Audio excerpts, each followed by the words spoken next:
welcome into episode 85 of the Level Flight podcast. We've got a full crew here today. My name is Connor. I'm joined by Brian and Elliott for the Matthew Perot episode. Fellas, how are we doing? Oh boy, how I miss him. I'm doing good. We finally have clarification as to where the series starts. And now we sit here and wait for however long before the NHL tells us when it starts. So until then, I am waiting with bated breath. Yes. Yeah, we're doing good. I mean, to be honest, at this point, the way that everything is shaking out, literally, I feel like the NHL is just taking a bunch of dice, putting into a Scrabble like cup, and then just shaking it around and throwing the dice out, and then it just has a bunch of dates, and that's kind of what they're doing because it's everywhere. Some people are reporting, oh, they have everything booked already, so we know when, but they're not releasing it, so we actually don't know. Like, it's kind of silly this point, but. I've heard the most likely thing I've heard just for like game one being Monday night 8:45. That's the most likely. That's the thing I've heard the most. Some people have thrown out Tuesday. Some people have thrown out Sunday night. I'd love Sunday night. Push it to 6. Have it so that children who go to school the next day can at least watch. That would be cool. But anyways, that's a whole nother discussion. The Jets did clinch home ice with a 4-3 win over the Seattle Kraken on Tuesday night. Kyle Connor scored twice, Tyler Toffoli scored, and Nikolai Ehlers scored as well. 4 goals from the top 6 in this game. Carter Hellebuyck got the start. It's his 37th win of the season. Brian, I'll start with you. What did you see from the Jets in this game? A few tense moments there, but Tyler Toffoli's game winner with 10 minutes left in the third pulled it out. Yeah, I mean, for me, the thing that I kind of noticed was, while there were familiar errors that sort of led to, that game being fairly close, a couple of those goals, they're kind of fluky. They're just kind of thrown in towards the net, and it was, moving screens, stuff like that. Obviously, there's the 2-0 that was caused by the giveaway from Neil Pionk. Which was something else. Oh my goodness. But the thing that I took out of it though was the fact that there were some massive saves at times from Hellebuyck, and then as you put it, like that the top 6 was the reason that they were able to get this one done. And I mean, you saw it firsthand. That pass from Ehlers to Toffoli for the game winner was just crisp as you can really get. Like, it was absolute, just a missile off his stick directly onto the blade of Toffoli, who essentially all he had to do was pull it to his backhand, and Grubauer was in the corner. It was a perfect mix of getting that puck to him at the exact right moment, so Grubauer couldn't adjust in time.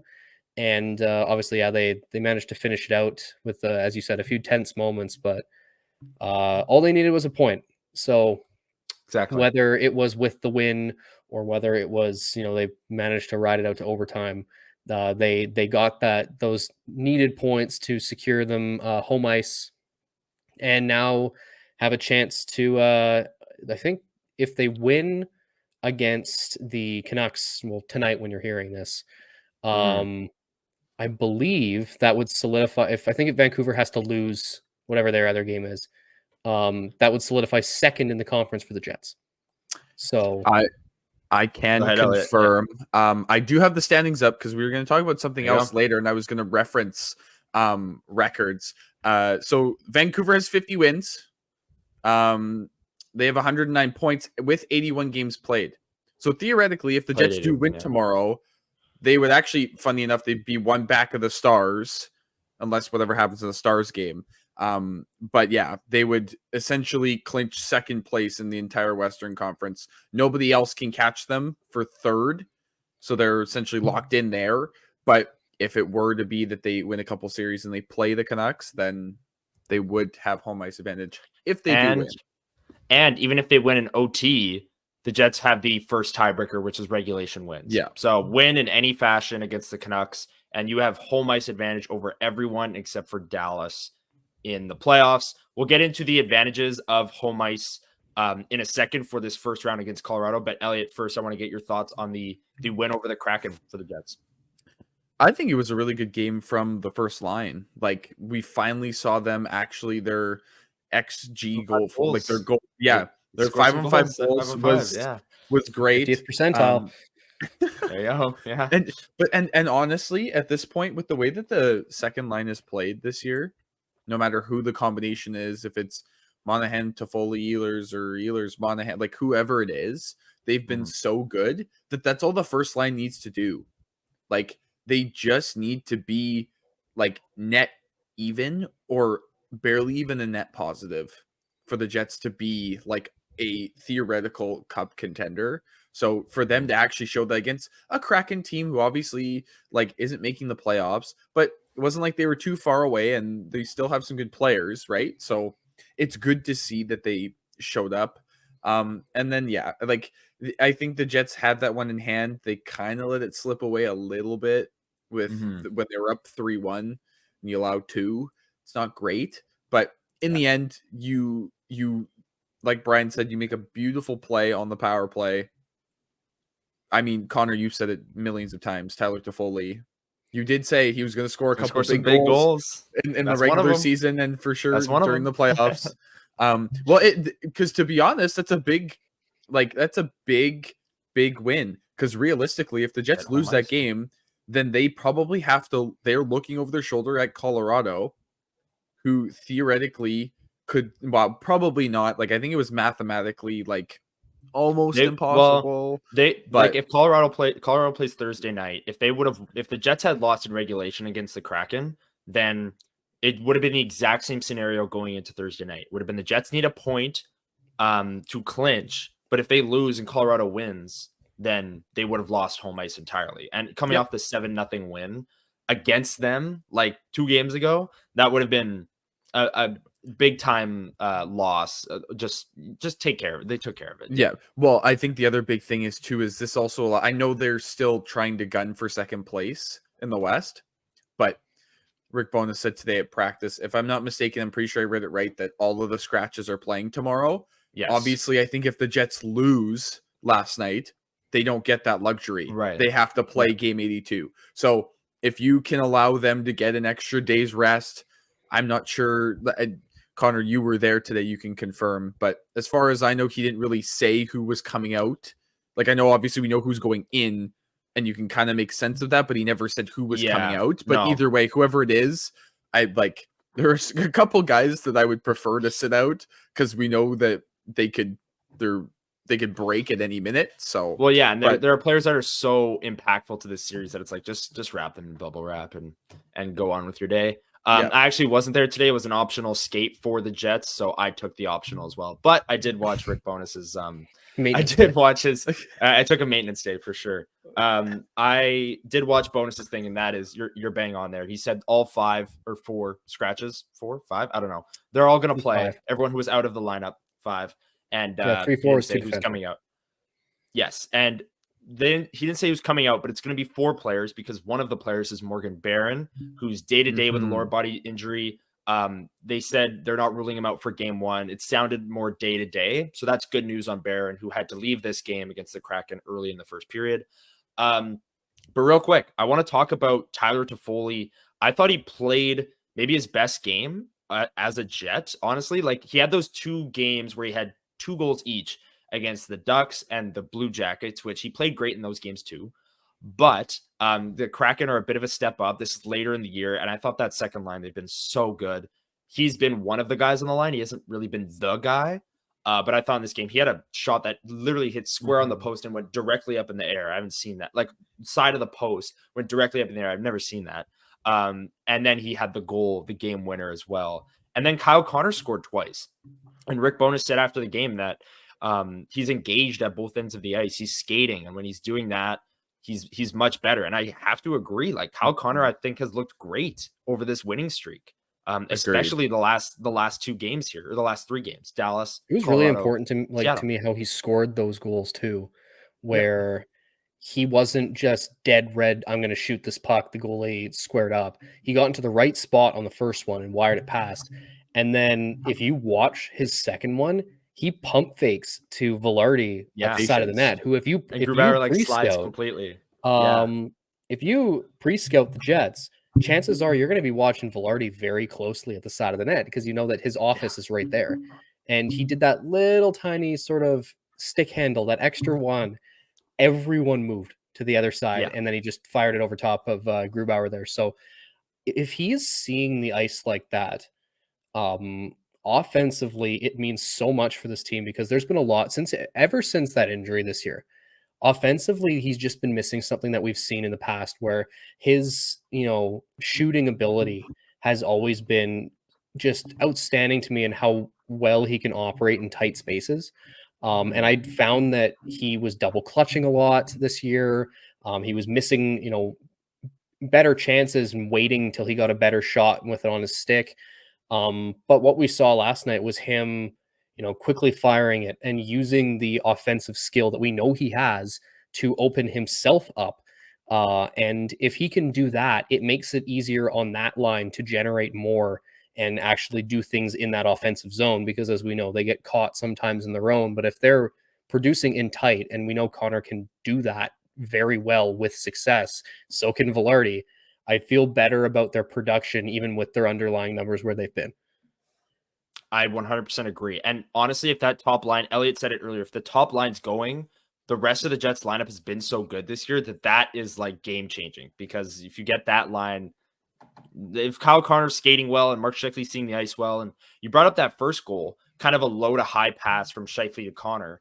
They've done that in the last couple of games. Yes, those are really, really high danger chances. Like there's slot shots and then there's low to high slot shots. And those are basically like absolute money. But the Jets have gotten those two players specifically in the last couple of games here. But Kyle Connor, either he hit a pad like Ottinger, I remember in the Stars game, wasn't even looking, and Connor he fired it and it was a nice shot, but it just like barely hit his pad, and it was a lucky save. But that is the kind of thing that those two players can do together. There's a reason Mark Scheifele likes to play with Kyle Connor, and it's that play in like a microcosm, but it's obviously way bigger than that.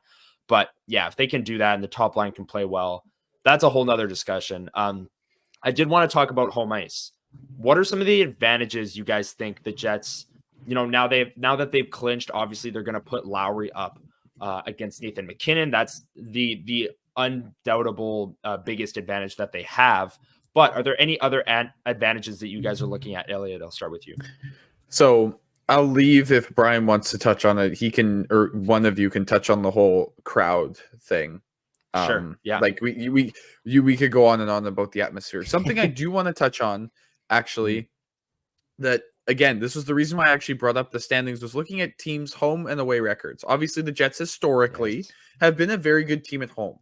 This year, they've been pretty even. They have 26 wins at home and 25 on the road. So realistically, if you're the Jets, doesn't really matter where they play. But if you look at Colorado, yeah, 39-1 at home, absolutely unreal. That is like unprecedented. I think that's like best in the league. 30. Well, they had that like really long point streak, like in the middle of the year, where I think they had like 17 or 18 games in a row at home where they just could not lose, essentially. Yeah. So I will confirm that the only other team that's close are the Rangers at 30-11-0, but they've also played all 82 games. So, but the caveat here is they are 19-16-6 on the road. They have not been good away from home.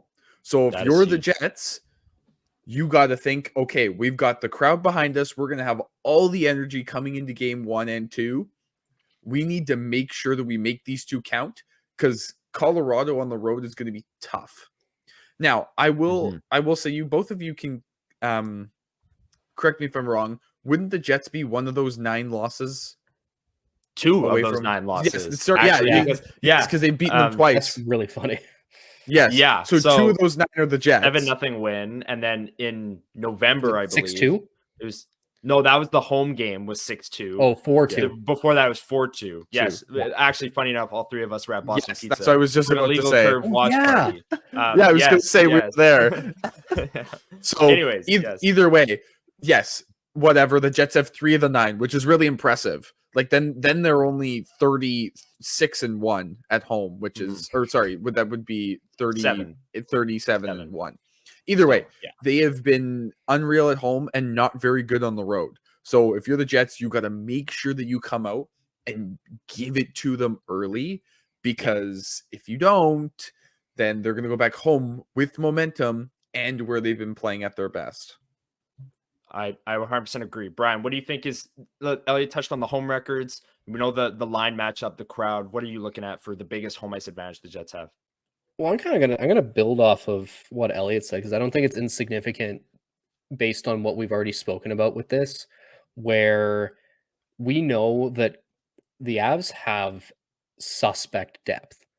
It even came out today that this is Zach Parise's final run, because he's just like only recently he announced that after this season he's done, he's retiring. But let's be real, like he's not going to be the fastest out there. He's not going to be as like, that's the thing, at his peak he was a really good two-way player. He's not that anymore. He does certain things well, and that's why he's still hanging around. But I think what's important to sort of note here is I think Colorado is worse on the road because they can't control who Nathan MacKinnon goes against. When that control is out of Jared Bednar's hands, it feels as if every other team that they play knows exactly how to match up against that line, but against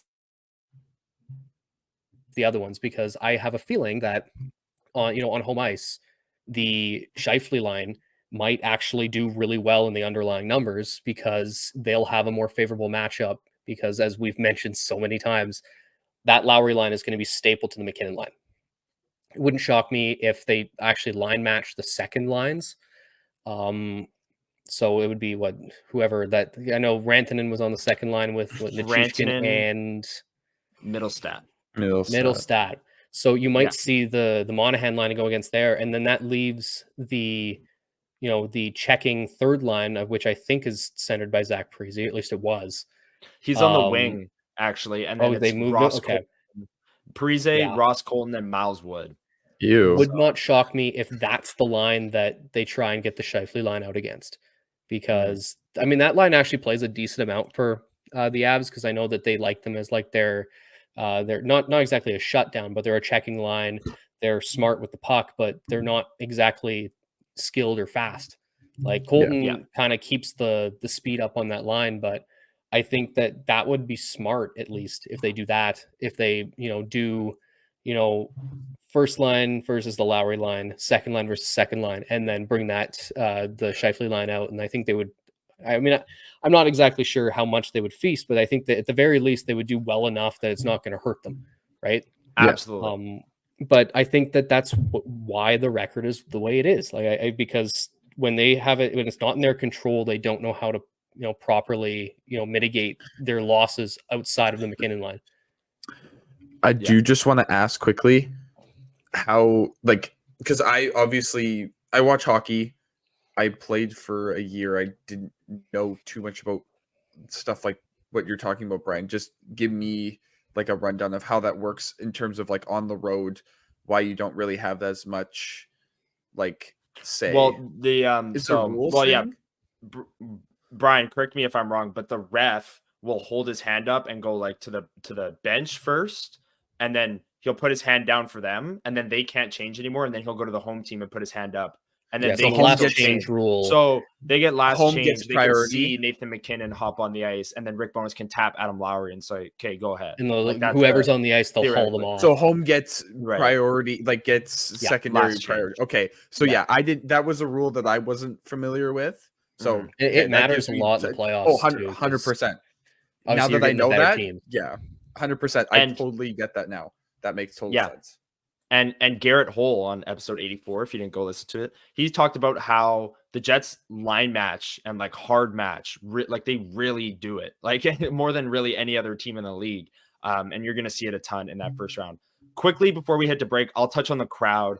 I'm so fired up. The atmosphere is going to be insane. I believe the street party sold out already today.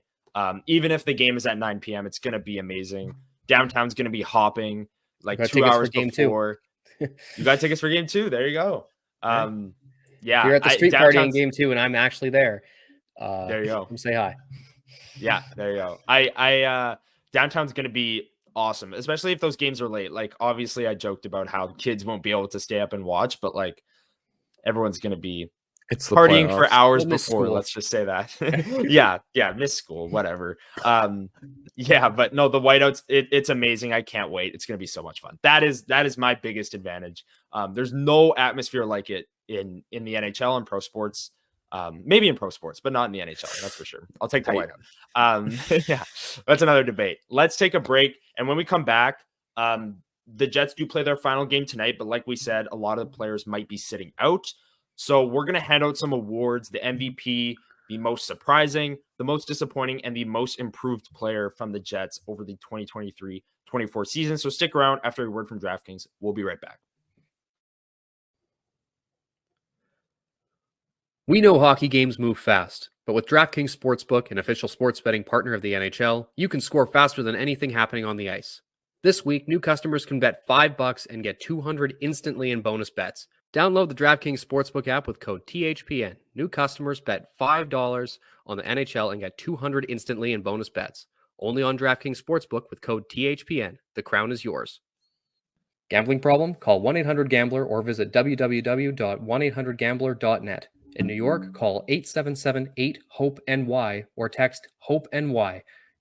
In Connecticut, help is available for problem gambling. Call 888-789-777 or visit ccpg.org. Please play responsibly. On behalf of Boot Hill Casino and Resort in Kansas, licensee partner Golden Nugget Lake Charles. 21 plus, age varies by jurisdiction, void in Ontario. Bonus bets expire 168 hours after issuance. See dkng.com/hockey for eligibility and deposit restrictions, terms, and responsible gaming resources. NHL and the NHL Shield are registered trademarks of the National Hockey League. Copyright NHL 2024, all rights reserved. And welcome back into episode 85 of the Level Flight podcast. Got the full crew here. My name's Connor. I'm joined by Brian and Elliott. Thank you for joining us. Thank you to DraftKings for sponsoring this episode. We are getting into some team awards now. Let's start with the MVP. That's the award everyone wants. The Jets will probably be facing the guy who wins the regular season version of this award in the first round, in Nathan McKinnon. But taking a Jets point of view, Jets perspective, Elliott, I'll start with you. Who's your team MVP for the Jets for this past season? See, this is really difficult because, contrary to popular belief, I actually think that you could actually give this to a couple different players. I think if Kyle, I don't know. I might disagree, but I'll let you. That's okay. That's okay. I'm just warming it up. Realistically, I think if Kyle Connor doesn't get hurt and he doesn't have that really bad cold spell, I think he's in consideration, but he's not. I don't think he's in consideration. He has 35 goals. Yeah. It's still 35. It's still very good. But like you think about the pace that he was on, how well he was playing, could have got 50. Could have had 50 for sure. There is the two players that I've been considering are both up or potentially up for major awards. But I think it's pretty obvious that as much as he's been a little shaky at times, he's still going to win the Vezina. I'm going to have to go with Connor Hellebuyck. It's really hard not to, considering the Jets, have been better in front of him this year. And he's been a little bit more, I don't think he's been as perfect as he has been in the past, but he has still been elite. Like when I mean not perfect, I mean he's had a couple, I think in more recent memory. It's down the stretch, definitely. Yeah, down the stretch, he's had a couple more games where you're like, oh, like you've let in 4 today? Not really. I will say, though, I do think that does coincide with that stretch where the Jets got so 100%, far away from their defensive 100%. System. I'd say it correlates wonderfully to show how important that is. But no, continue. Yeah, but that's what I'm saying. I think there's been a couple more games this year, and I think it comes down to system. But at the end of the day, he is still Connor Hellebuyck, and he's still he is still the best goalie in the world. I think that's where we're at with that. Absolutely. I'll get into mine in a second, but Brian, I'll let you go. Who's your team MVP from this past season? I'll keep it simple, and we just talked about him a lot. Similarly to Elliott, I did have there is someone who I would have considered in that conversation. That would have been Josh Morrissey, because back-to-back years of just being the guy for them outside of the crease. that would have put him in the conversation. But with what Hellebuck has done on his way to another Vezina, and with a chance to, he just got his 37th win. And goalie wins are a little bit of an iffy metric to follow, but still, like, a lot of those wins are because solely of him. So I think it matters in that context. But no, Connor Hellebuck is my MVP of the team. I 100% agree. I'm going to keep it simple because we both just talked about it. Yeah. Connor Hellebuck, you don't get the best defensive team in the league without both the defensive structure and the best goalie in the league. So that's where I'm at. They can win the Jennings if they allow 3 goals or less. If they allow 3 goals exactly, they'll split it with the Panthers. That has happened, actually. I figured that out. That's happened in NHL history. Teams split it. But if they allow 2 goals or fewer against the Canucks on Thursday, they will win the Jennings. Only Connor Hellebuck's name will be on it. That's what I was going to say. Yeah, Brossois' didn't get enough games to get his name. 2 appearances short. Yes. So it'll just be Hellebuck. But it's a team. Hellebuck in the scrum the other day said it's a team award nonetheless. So he's my MVP. Again, Josh Morrissey is a player who can just take over games, and he's so much fun to watch. So he's up there for me. But if Connor Hellebuck wasn't here, it would be Morrissey. Let's just say that. And it would be Morrissey by a lot. 100%. But Connor Hellebuck is here, and he's here to stay for the next 7 years. And he's the MVP. Let's get into the most improved player. And then we'll get into the most surprising and most disappointing. But Brian, I'll start with you. Most improved player on the Winnipeg Jets for your money for the 2023-24 season. This one was tough for me because it felt like a lot of guys had really good seasons, and especially in the roles that they played. I don't know if this is a guy who's on your radar, but I really, really liked, compared to what we saw last year, what we saw from Morgan Barron this year. I was thinking about saying Barron. Yeah. He on the 4th line, I think he played maybe 3 games above the 4th line all season. Yeah. Double-digit goals. And he looked like he was finding the right areas. He was playing strong. He was playing smart. Something that I really wanted to see from him this year was that level of additional push from him to really improve. And I saw it, and I was really impressed with that, his performance this year. And obviously he's out for this last game here, hoping he's back for game 1, because obviously he's on the 4th line, so he's not playing as much, but he's just as important as any of those guys in that bottom 6 there. So Morgan Barron for my money is my most improved. I honestly think it's really unfortunate that the Jets had all the opportunity to play him in a higher role. Like, I have followed MS cover in the top 6 for how long, and I feel like that's kind of a missed opportunity that they didn't at least give Barron 3 or 4 games on the top line next to Connor and Sheffield, just to see, because look, he's a great forechecker. He's got a little bit of skill. He 11 goals that he ended the season with from the 4th line purely, which I think is great work from Morgan Barron. Yeah, 11 goals, 7 assists, 18 points, plus 10 from the 4th line. He was great. Elliott, who's your most improved player from this past season?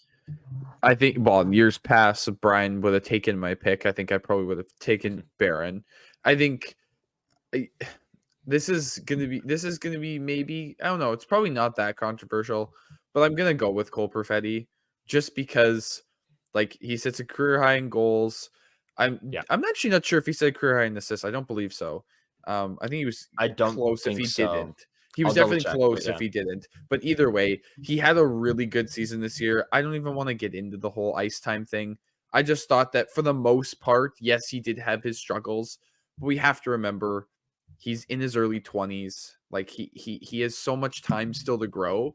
And he also had such a weird development track with COVID. He just was thrown into the pros.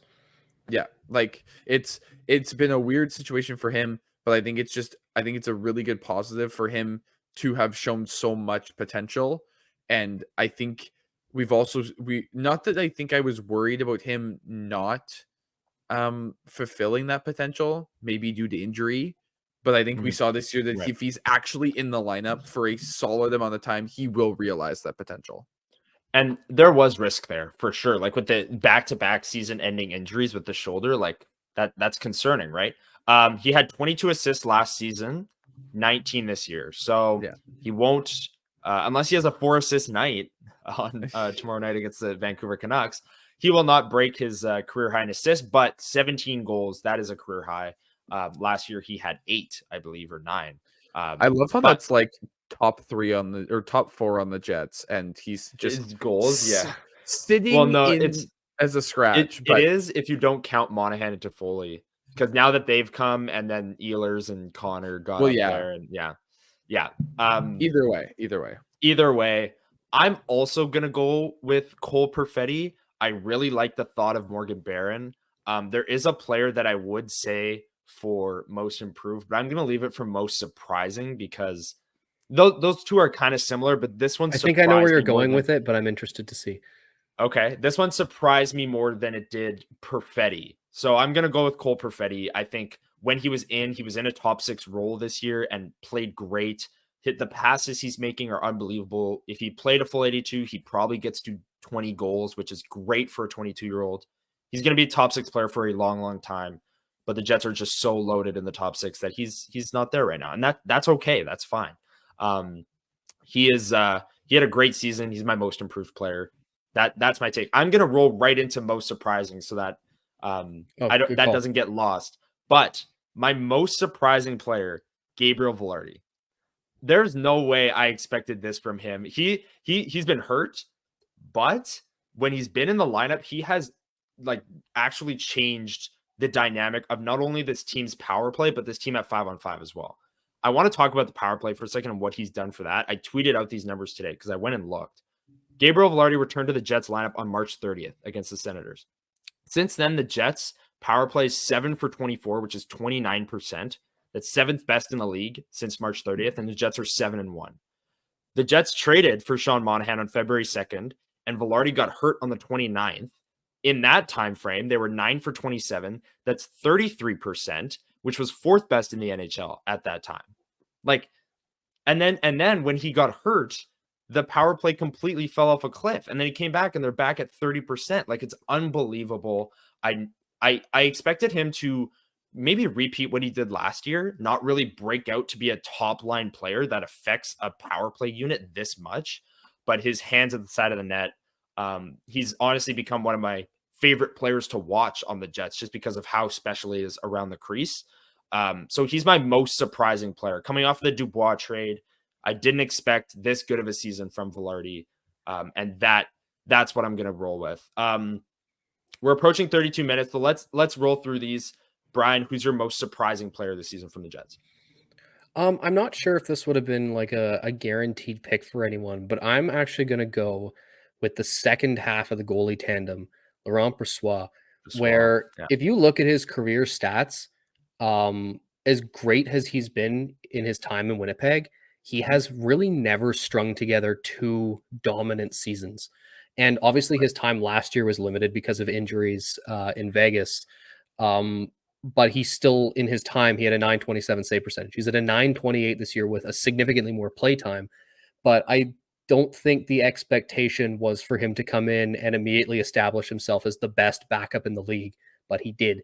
And I don't know sort of where Hellebuck would be without him. I don't know where the team would be without him. I'm just thinking of some of the big games he's backstopped the team to that. Oh man, the Dallas one. It's incredible. Like the Dallas win. He's starting, the season finale tomorrow. Only a couple of wins away or a couple appearances away from actually appearing on the Jennings Trophy. Like it's one of those years that, as we've mentioned before, we think it's going to get him a payday elsewhere.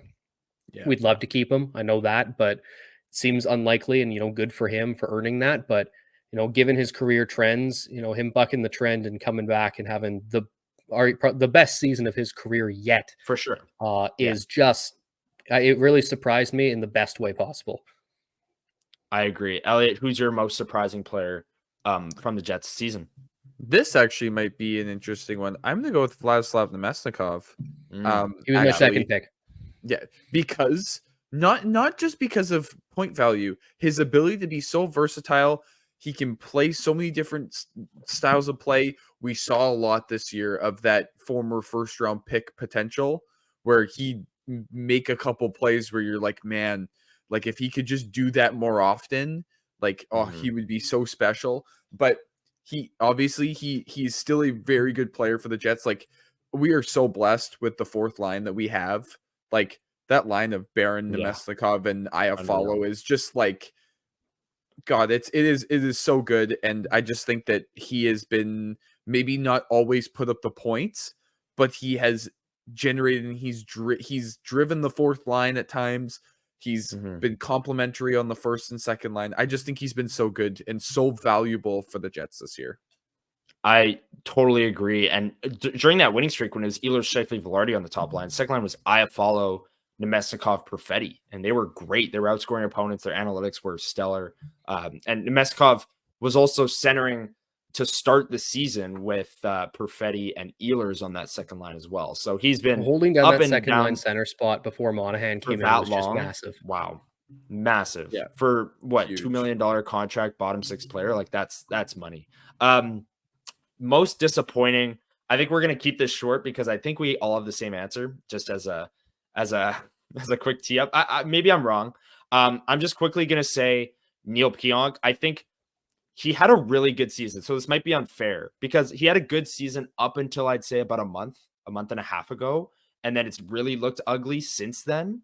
But he went through a lot earlier in the season, obviously.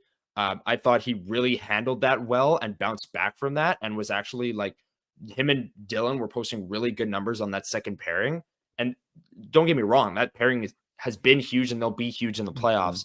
I just think the last month, like, again, who's really been disappointing on the Jets? I don't know. They're having a fantastic season. Maybe I'm wrong. Maybe you guys will have different answers.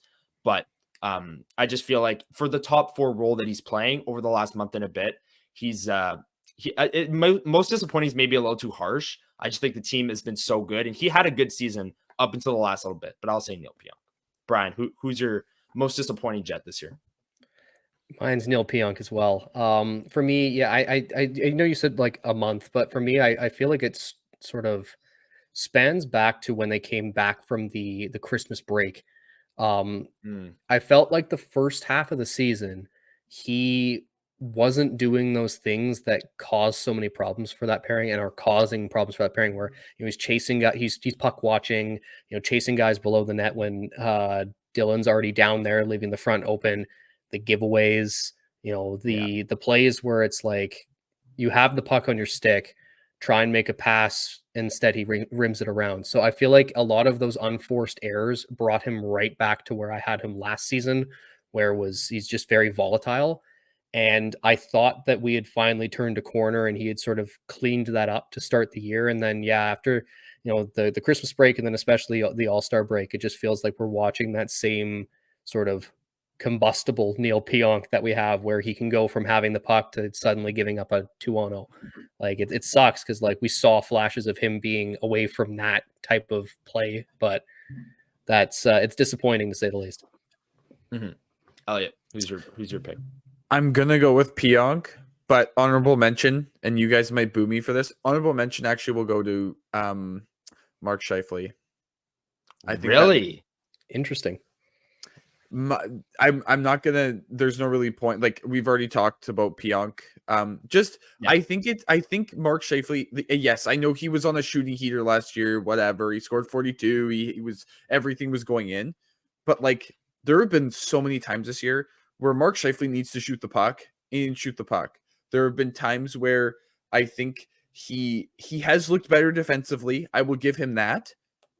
But what I think has happened is what we saw with Josh Morrissey a couple of years ago, where he sacrificed so much of one side of his game that it hurt the other side. Like I think now Scheifele's been more focused on the defensive end, and I think now he's kind of second guessing himself on the offensive end, and I think it kind of hinders that first line at times where I will say he kind of hesitates and he makes mistakes, and then it costs the Jets going the other way. And that doesn't help when there's been many a time where Kyle Connor isn't playing defense, and Velarde also hasn't been. Velarde's still been good defensively, but he hasn't been like what he was last year with the Kings. So that's just where I'm at. It's an honorable mention just because I think as much as there's been improvement with Mark Scheifele, I think overall it's been a little bit more of a letdown this year than you would hope for it to be with this team having elevated talent.